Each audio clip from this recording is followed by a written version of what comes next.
maxay salaadu uga khayr badan tahay hurdada maxaa yeelay hurdadu waxay jawaab u tahay naftaadu ku yeertay balse salaadu waxay jawaab u tahay Allah subhanahu wa ta'ala oo ku yeeray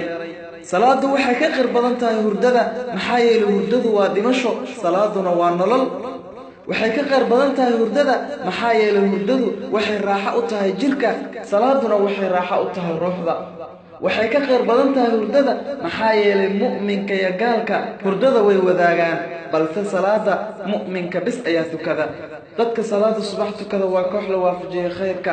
wajiyadoodu way ifaan sujuudahoodu way iftiimaan waqtiyadoodu way barakaysan yihiin haddaad ka mid tahay Allah subhanahu wa ta'ala ku mahdi fadligaas uu siiyay haddaadan ka mid ahayna Allah subhanahu wa ta'ala ka bari inuu ayaga kugu daro maxaa salaada subax ka qurux badan fariidadeeda waajibka waxay ka dhigaysaa mid ku jira dimada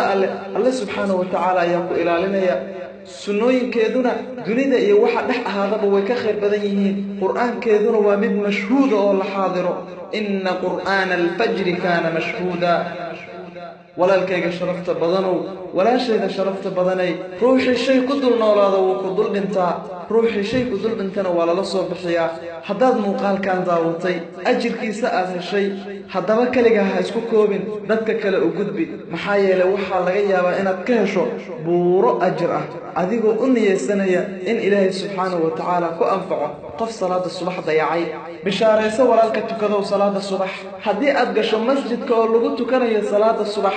oo aad aragto dadka tukanayo aad u yar ogow in Allah subhanahu wa ta'ala ka doortay adoomadiisa wallahi qofkii ku tukada salaada subax jamaaco qofkii ku tukada salaada subax wuxuu ku jiraa dimada alle ilaa uu ka galabaysto kabaha qof cayraha oo faqiirah oo u socda masjidka salaada subax waxay aad uga qurux badan yihiin taajka la saari lahaa madaxa boqor hurdaya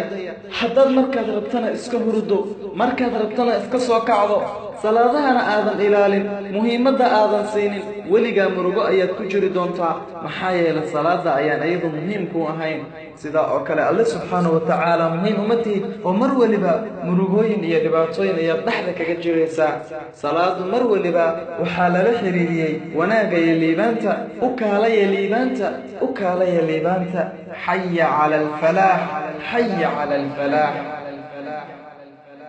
walaalkayga iyo walaashayda muslimada ahow haddaba muuqaalkan u gudbi qof kastood la jeceshahay wanaaga wassalaamu calaykum waraxmatullaahi wabarakaatuh